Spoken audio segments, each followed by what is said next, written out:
श्री राधे बोलेंगे मिलके मली मली के मैं हाँ तुम्हें नहलाऊं, मली मली के मैं अरे माथे चंदन तिलक लगाऊं, माथे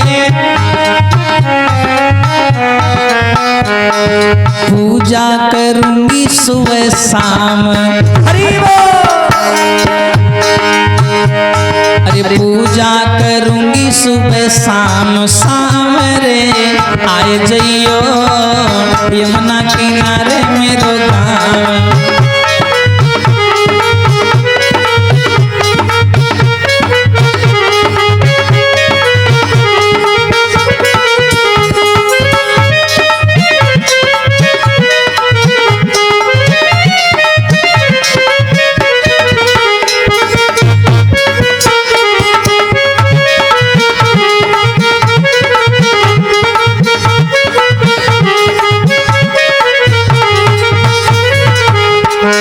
और हे कन्हैया फूलन को पलना मंगवाऊं, फूलन को पलना अरे चुन चुन कलियां है सेज सजाऊं, चुन चुन अरे फूलन को अरे पलना मंगवाऊं, फूलन को और धीरे धीरे दबाऊंगी पाँव। हरि बोल। धीरे धीरे दबाऊंगी पाँव, सावरे आए जइयो यमुना किनारे मेरो गाँव।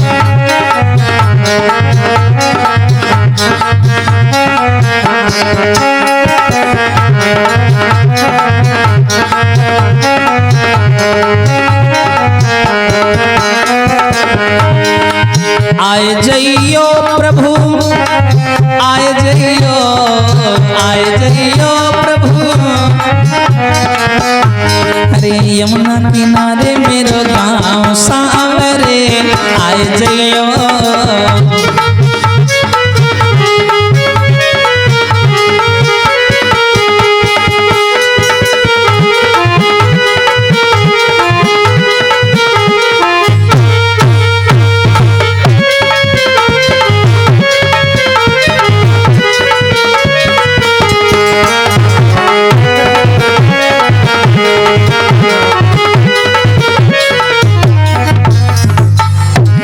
बोलिए सच्चिदानंद भगवान की। श्री सुखदेव जी महाराज इशारा करते हैं, हे राजन परीक्षित, ये आप लोगों ने अभी तक जो सुना ये थे भगवान के आने के कारण, जो कि दो आपने सुने। तीसरा कारण कौन सा है जिसकी वजह से हमारे राघव को मृत्यु लोक में आना पड़ा? तीसरा कारण ये है माताओं, स्वयंभू मन शत्रुपा, इन्होंने क्या किया, एक बार भगवान की तपस्या की।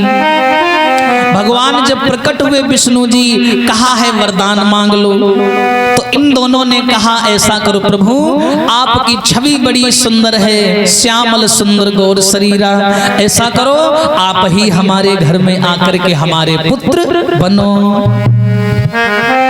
तब ये दोनों जाकर के त्रेता युग में दशरथ और कौशल्या बने और भगवान ने आके अवतार लिया।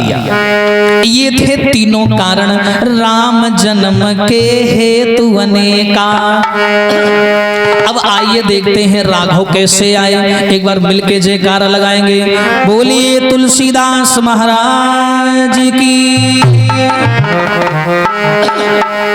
इधर भगवान श्री रामचंद्र जी जिस भूमि पर अवतरण हुए उस भूमि का नाम है अयोध्या। अयोध्या और देखिए अयोध्या के एक बड़े ही सूर्यवंशी क्षत्रिय कुल के महान प्रतापी रघु के वंशज राजा हैं जिनका नाम है दशरथ। वैसे रामायण में, तुलसीकृत रामायण में राजा दशरथ की 3 रानियों का वर्णन है। ध्यान से सुनिएगा, कैकेयी, कौशल्या, सुमित्रा। प्रमाण तो ये मिलता है कि राजा दशरथ के जीवन से जुड़ी जब पहली चौपाई लिखी है तुलसीदास जी ने, तो वो भी निराशाजनक थी। निराशाजनक रस होते ना, श्रृंगार रस, करुण रस है। तो ये जो चौपाई, इसमें करुण रस शामिल है। क्या एक बार की बात है कि राजा दशरथ ये विचार करते हैं, 3 रानियां हैं, और तुलसीदास जी जब इनके जीवन से जुड़ी एक चौपाई लिखते हैं, क्या कि एक बार भूपति मन माही और भयउ गलानी मोरे सुतनाही। तो ये चौपाई का जो संकेत है वो निराशा और कष्ट की ओर है। दशरथ उदास हैं। कहते हैं कि महाराज एक बार दशरथ को चिंता हुई कि मेरे कोई पुत्र नहीं है। अब यहाँ पर एक शंका है। वो शंका ये है कि जिसके कोई संतान नहीं है उसको एक बार भी चिंता होगी, 2 बार भी होगी, 10 बार होगी, 50 बार होगी, 1000 बार होगी। एक ही बार क्यों हुई? राजा दशरथ को एक ही बार क्यों हुई? वो भी कब हुई? एक बार माताओं, राजा दशरथ जंगल में एक हिरण का शिकार कर रहे थे। आगे आगे हिरण जा रहा है, पीछे पीछे राजा दशरथ हैं। हिरण आगे जाकर के एक पेड़ के नीचे रुक गया। बोला, ए दशरथ, मेरा पीछा मत करो, तुम मुझे नहीं मार पाओगे। दशरथ बोले, भाई क्यों नहीं मार पाएंगे? हिरण बोला, इसलिए नहीं मार पाओगे, अरे जा राजा के सुतना होई और बासे मेरो मरण न होई। महाराज, जिस राजा के कोई संतान नहीं है, कोई पुत्र नहीं है, उसके द्वारा मेरा वध नहीं हो सकता। जब ये हिरण के मुंह से शब्द सुने, हाय ये तो मेरा अपमान कर रहा है कि मेरे कोई औलाद नहीं है, तो भाई गलानी मोरे सुतनाही। तब इनको चिंता हुई कि मेरे एक पुत्र नहीं है। और जब पुत्र नहीं है, वहां से चल दिए निराश होकर के। और इनके गुरु हैं, सूर्य वंश के गुरु हैं वशिष्ठ महाराज। वशिष्ठ के पास में आए और दोनों हाथ जोड़ करके बोले, महाराज, अरे गुरु ग्रह गयो तुरत महिपाला, चरण लागी करी विनय विशाला। एक बार ये गुरुजी के पास में पहुंच गए और दोनों हाथ जोड़ करके रोने लगे, पैर पकड़ के चिल्लाने लगे। बोले, महाराज, अब ये समाज के ताने बर्दाश्त नहीं हो रहे हमसे। कि बोले करी चुका विवाह 3 और उसका फल मुझको मिला नहीं।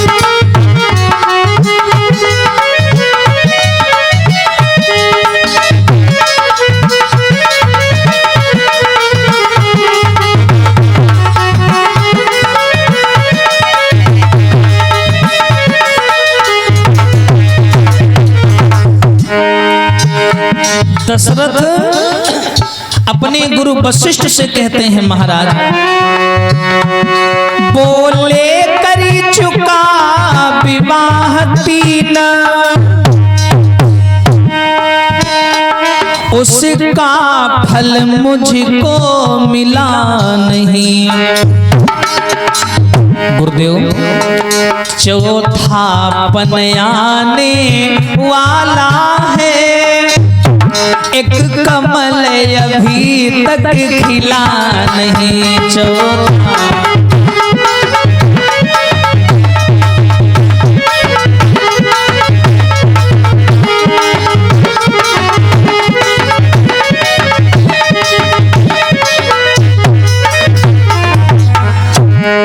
दशरथ दशरथ ने दोनों हाथ जोड़े कहा है भगवान 3 विवाह कर लिए मैंने, लेकिन मेरे आंगन में एक भी पुत्र नहीं हुआ। एक बात और विचार करने वाली है क्या कि राजा दशरथ जहां भी जाते हैं ना पुत्र की मांग करते हैं। कहीं उन्होंने ये नहीं कहा कि महाराज अगर पुत्र ना हो मेरी किस्मत में तो भगवान पुत्री ही दे दो कम से कम। पुत्री नहीं मांगते हैं, पुत्र मांगते हैं। अच्छा पुत्री क्यों नहीं मांगते हैं? बताया है कि राजा दशरथ के एक बिटिया थी पहले से, ध्यान से सुनिएगा। उस कन्या का नाम था शांता, जो सुमित्रा के द्वारा पैदा हुई थी। हाँ, जिसे अंग देश के राजा रोमपाद ने गोद ले लिया था और इसका विवाह श्रृंगी ऋषि के साथ में हुआ था, जो विभांडक ऋषि के पुत्र थे। जब ये वशिष्ठ महाराज ने बातें सुनी कि कोई पुत्र नहीं है, तो वशिष्ठ बोले घबराओ नहीं, अरे तुम एक एक पुत्र के लिए रो रहे हो दशरथ, थोड़ा धैर्य धारण करो, थोड़ा इंतजार करो। अरे धरहु धीर हुई है सुतचारी,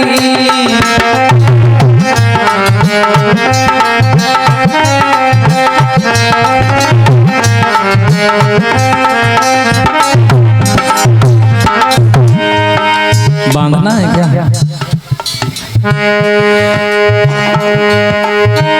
कोई बात नहीं, हम ऐसे ही ओढ़ लेंगे। हो धरऊ धीर हुई है सुतचारी। इन बालकों को ढंग से बैठा। इधर राहुल गांधी, इन्हें उधर करो।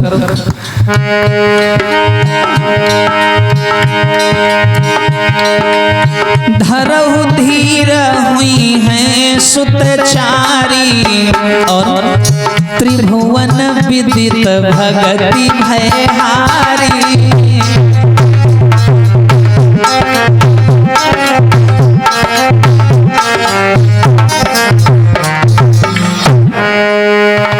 महाराज वशिष्ठ जी ने समझाया है कि सुनो राजन, तुम एक एक पुत्र के लिए रो रहे हो, तुम्हें पता है तुम्हारे आंगन में एक नहीं, सिरा नहीं, एक नहीं, दो नहीं, तीन।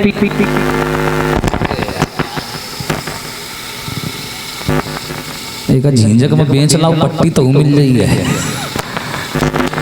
सिरा नहीं। बोलिए सच्चिदानंद भगवान की। अरे तुम्हारे आंगन में दशरथ एक नहीं, दो नहीं, तीन नहीं, बल्कि धरहु धीर हुई है सुतचारी, और त्रिभुवन विदित भगति भयहारी। एक नहीं, दो नहीं, बल्कि 4 पुत्र तुम्हारे आंगन में जन्म लेंगे। तो दशरथ कहने लगे महाराज कब लेंगे? बुढ़ापा आ गया है, जब मर जाएंगे तब आएंगे क्या? बोले ऐसे नहीं आएंगे। कैसे आएंगे? अपने दामाद श्रृंगी ऋषि को बुलवाओ अयोध्या में और पुत्रेष्टि यज्ञ रचवाओ, तब भगवान आएंगे। बोले ठीक है। तो श्रृंगी ऋषि वशिष्ठ बुलावा, और पुत्र काम शुभ यज्ञ करावा। यज्ञ शुरू हुआ राजा दशरथ का, और तीनों रानियों के साथ में गठबंधन कर दिया। नहीं, जब हवन करते हैं पति पत्नी तो साड़ी में बांध दिया जाता है, ऐसे गठबंधन कर दिया गया। तीनों रानियां बैठ गई, दशरथ बैठ गए, हवन करने लगे, आहुतियां डालने लगे।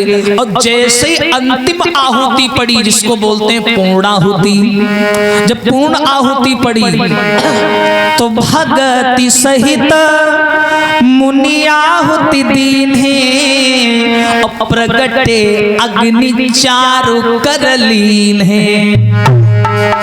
जैसे अंतिम आहुति डाली है तो हवन कुंड से अग्नि देवता प्रकट हो गए। उनके हाथ में चारु का मतलब है खीर का कटोरा लेकर के प्रकट हो गए अग्नि देवता। वो खीर का कटोरा दशरथ के हाथ में दे दिया। राजन ले जाओ।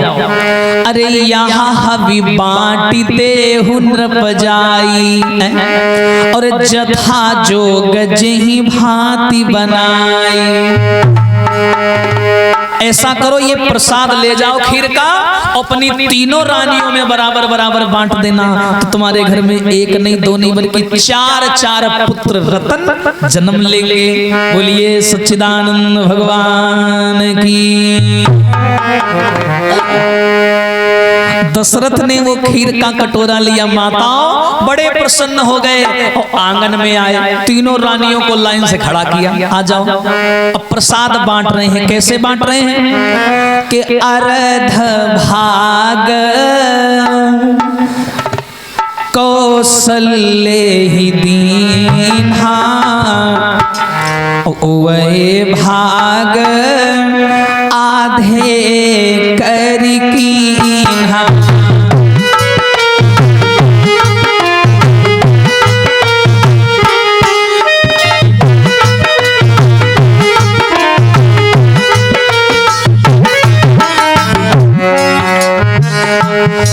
लेकर के आए हैं दशरथ जी। कैसे बांटा?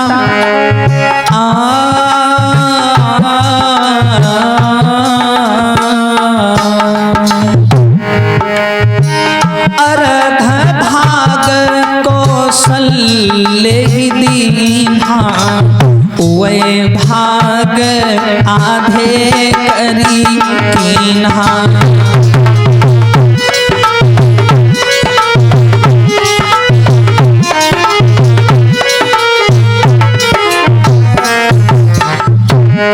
अब जरा यहाँ पर ध्यान देना भैया, जैसे मान के चलो ये खीर का कटोरा है, ये खीर का प्रसाद है कटोरी में, ठीक है। राजा दशरथ ने क्या किया, उस प्रसाद के दो भाग किए, दो बीच से काटा। अर्ध भाग कौशल्य ही दीन्हा, आधा निकाल करके कौशल्या को दे दिया, क्योंकि कौशल्या सबसे बड़ी है। अब बच गया कितना? आधा। तो वह भाग आधे कर कीन्हा, जो आधा बच गया फिर उसके दो भाग किए, थोड़ा निकाल करके कैकेयी को दिया और थोड़ा निकाल करके सुमित्रा को दिया।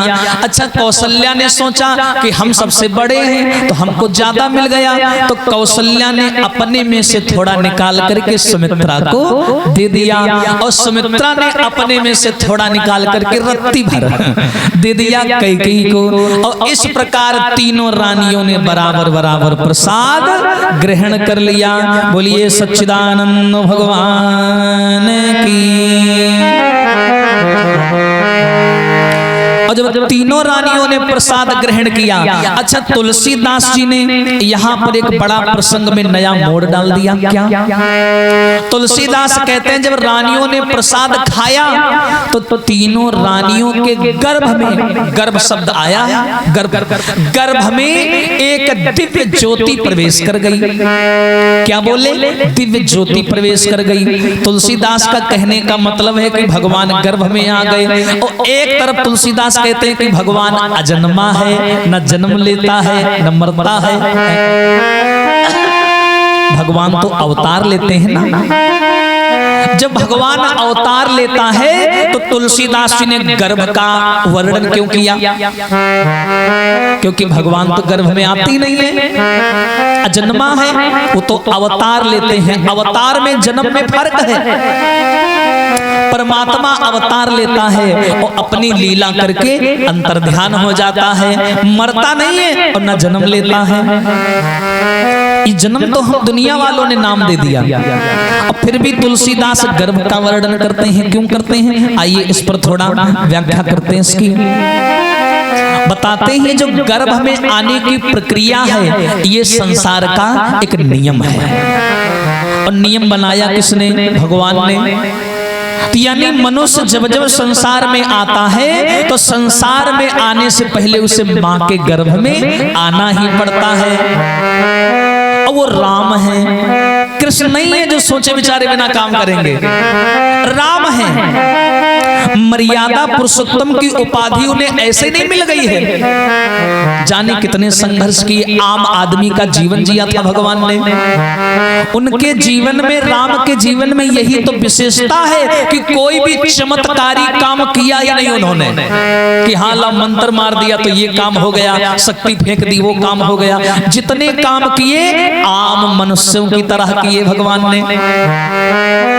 लक्ष्मण को शक्ति बाण लगा, राम जी चाहते तो एक मंत्र मार देते, लक्ष्मण उठ के बैठ जाते, वो तो भगवान थे। लेकिन नहीं, फिर भी हनुमान जी को बुलाया, कहा तुम जाओ और संजीवनी बूटी लेके आओ। क्यों? क्योंकि भगवान राम ने इंसान को कर्म करना सिखाया कि देखो अगर तुम्हें चोट लगी है, हाथ पैर टूट गया है, तो मेरे सहारे मत बैठना कि मैं आऊंगा जोड़ दूंगा, डॉक्टर के पास में जाओ। वो भी संसार का दूसरा भगवान माना जाता है, हमें जीवन देता है। हाँ, भले उसने साइंस का सहारा लेकर के ये पद हासिल किया है, लेकिन उसने हमें बहुत कुछ दिया है। हमें जीवन देता है। डॉक्टर आधी रात हो, चाहे दिन के 12 बजे हो, चाहे रात के 12 बजे हो, एक फोन करो आपके दरवाजे आता है, आपकी मदद करता है, आपको मरने से बचाता है। अपना इम्पोर्टेंट जरूरी काम छोड़ के तुम्हारी सेवा में लग जाता है, वो भी एक परमात्मा का रूप है। ये भगवान राम ने मानव को कर्म करना सिखाया कि कर्म प्रधान विश्व रचि राखा, और जो जस करहि सो तस फल चाखा। तीनों रानियों ने जब प्रसाद खाया तो गर्भ में आना ये प्रकृति की प्रक्रिया है, प्रकृति का नियम है। और अगर भगवान अपने ही नियमों का पालन नहीं करेंगे तो दुनिया कैसे चलेगी? फिर वो चाहे नर हो या नारायण हो, अगर संसार में आना है तो आने से पहले मां के पेट में आना ही पड़ेगा। रामायण में लिखा है कि भगवान गर्भ में नहीं आए, बस भगवान ने गर्भ में आने की हाजिरी लगा दी, हाजिरी लगा दी, ताकि नियम भी बना रहे और हम भी आ जाएं, सांप भी मर जाए, लाठी भी ना टूटे। इसलिए भगवान ने ऐसी लीला रची और गर्भ में एक दिव्य रोशनी प्रवेश कर गई, जबकि गर्भ में नहीं आए भगवान। धीरे धीरे सने सने समय व्यतीत होने लगा। तीनों रानियां पाठ पूजा करती हैं, सुंदर सुंदर चर्चाएं सुनती हैं, भजन करती हैं। और ऐसे समय में नारी को यही करना चाहिए जब गर्भावस्था की श्रेणी में हो। बोलिए राघवेंद्र सरकार की। आइए ताली बजा के बोलेंगे सभी भक्त। अब तो भगवान आने वाले हैं, अब ज्यादा समय नहीं बचा है, मिलके बोलें सभी लोग। अरे कनक भवन दरवाजे पड़े रहो, कनक भवन दरवाजे